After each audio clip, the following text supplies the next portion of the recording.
प्रिय विद्यार्थियों, हिंदी साहित्य BA तृतीय वर्ष प्रथम प्रश्न पत्र के अंतर्गत मलिक मोहम्मद जायसी के संकलित अंश का व्याख्या भाग हम पढ़ रहे हैं। आज हम प्रारंभ करेंगे पद संख्या 18 से। जिन विद्यार्थियों ने पिछले वीडियोस अभी तक नहीं देखे हैं वे अवश्य देख लें, चैनल को सब्सक्राइब भी कर लें। तो हम प्रारंभ करते हैं पद संख्या 18 से। ये पद बहुत ही महत्वपूर्ण है, अतः आप इसे ध्यान से देखिएगा। तो हम प्रारंभ करते हैं पद संख्या 18 से।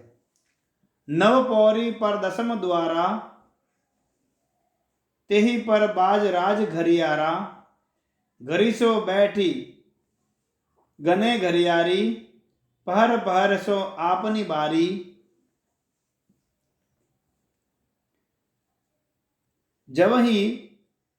जवही घरी पूजी तेहि मारा, घरी घरी घरी घरी घरियार पुकारा, पराजो डांड जगत सब डांडा, का निचिंत माटी कर बांडा, तुम तेहि चाख चढ़े हा कांचे, आए ह रहे न थिर होई बाँचे।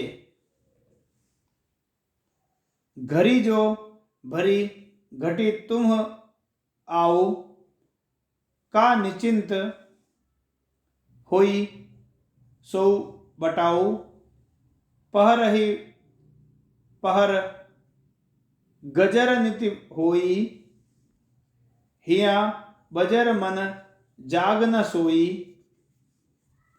मोहम्मद जीवन जल बरल, रहट रहट घरी के रीति, घरी जो आई ज्यों बरी, ढरी जन्म गा बीती। यह आपका पद है और इसका प्रसंग यदि हम देखें तो ये कह सकते हैं कि प्रस्तुत पंक्तियां मलिक मोहम्मद जायसी के रचित पद्मावत के सिंहल द्वीप वर्णन खंड से ली गई है। और इन पंक्तियों में जायसी ब्रह्मलोक की अनुभूति का वर्णन कर रहे हैं। यानी आप समझ गए कि इसमें भी समासोक्ति का प्रयोग करते हुए ब्रह्मलोक का वर्णन किया गया है। शब्दार्थ देख लेते हैं हम। इसमें पहला शब्द आया था द्वारा, यानी द्वार, बाज यानी बजना, राज घरियारा यानी राजा का घंटा, डांड अर्थात डंडा या दंड जिसको हम कहते हैं, और भांडा अर्थात बर्तन, तही यानी चाक, उस समय रूपी चक्र इसको बोलते हैं हम। गजर यानी कई बार घंटे को बजाना, हिया यानी हृदय। व्याख्या यदि हम देखें बहुत ही महत्वपूर्ण है। समासोक्ति का प्रयोग करते हुए कवि कहते हैं कि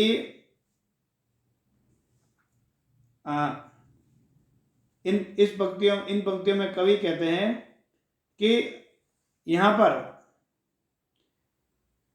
किले में स्थित 10वें द्वार यानी 10वीं मंजिल कह सकते हैं अपन, अर्थात ब्रह्मलोक की विशेषताओं का वर्णन किया है। 9 सीढ़ियों के बाद, 9 पौरे पर दसम द्वारा, यानी 9 सीढ़ियों के बाद 10वां द्वार है, उस पर राजा का घंटा बजता है। घंटा बजाने वाला वहीं बैठकर घड़ी को गिनता रहता है। घड़ी का मतलब समय को गिनता रहता है। अपनी बारी पर वह प्रत्येक घंटा बजाने के समय पर घंटा बजाता है। जब भी उसका समय होता है वह घंटा बजाता है। जब वह घड़ी पूरी हो जाती थी तभी वह घंटा मारता था। प्रत्येक घड़ी पर मानो घड़ियाल यह कह रहा हो कि घड़ियाल पर डंडा पड़ने से उसने सारे संसार को एक घड़ी से दंडित कर दिया। इसको हम ऐसे भी कह सकते हैं कि एक घड़ी जीवन कम हो गया।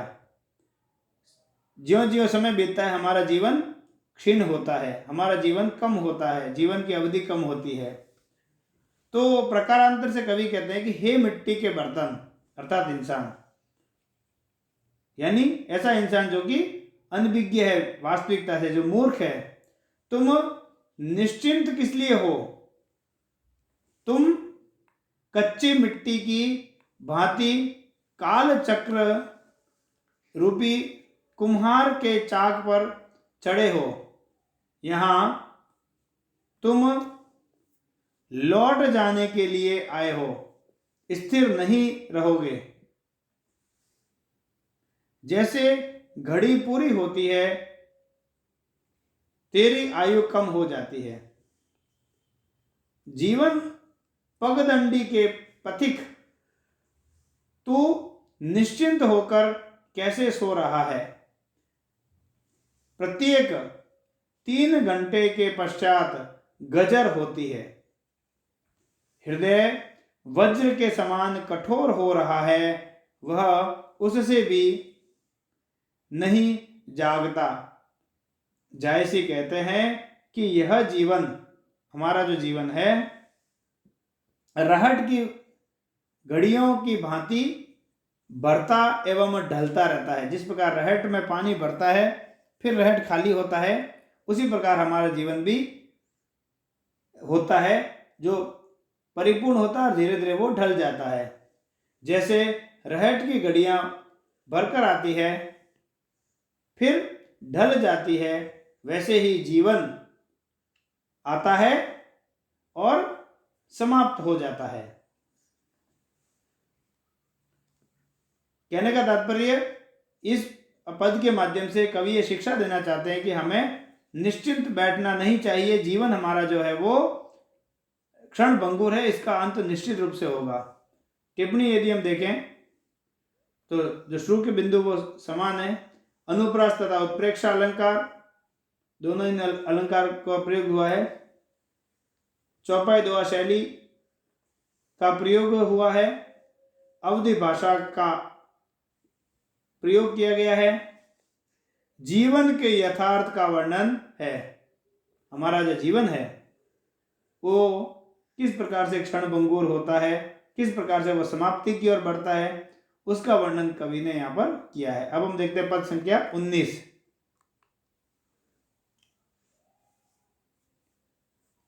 गढ़ पर नीर खीर दोई नदी,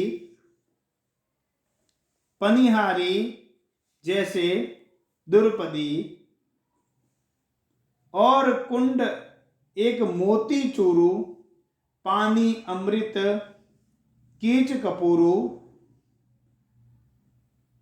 ओहिक पानी राजा पै पिया, बिरध होई नहीं जो लही जिया, कंचन बीरिछ एक तेही पीसा, जस कल्पतरो इंद्र कविलासा,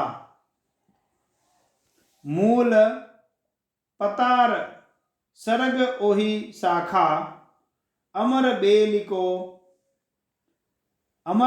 को नाव को चाखा,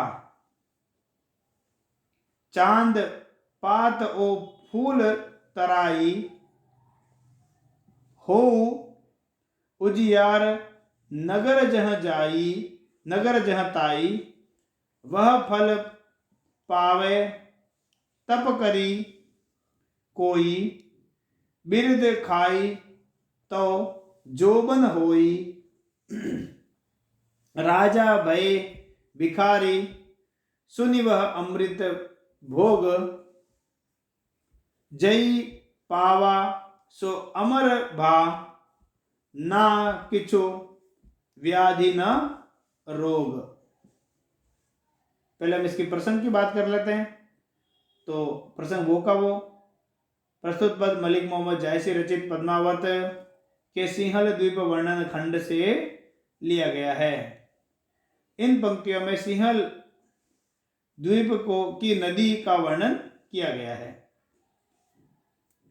यहाँ पर शब्दार्थ हम देख लेते हैं। नीर खीर अर्थात जल और दूध, द्रौपदी यानी द्रौपदी, ओहिक यानी ऐसा, बिरिध यानी वृद्ध, जिया यानी जीना, कंचन, कंचन विरिक यानी सोने का पेड़ या सोने का वृक्ष, चांद पात पत्ते मतलब पत्ते चांद हैं जिसके, चांद पात जिसके पत्ते चंद्रमा के समान है,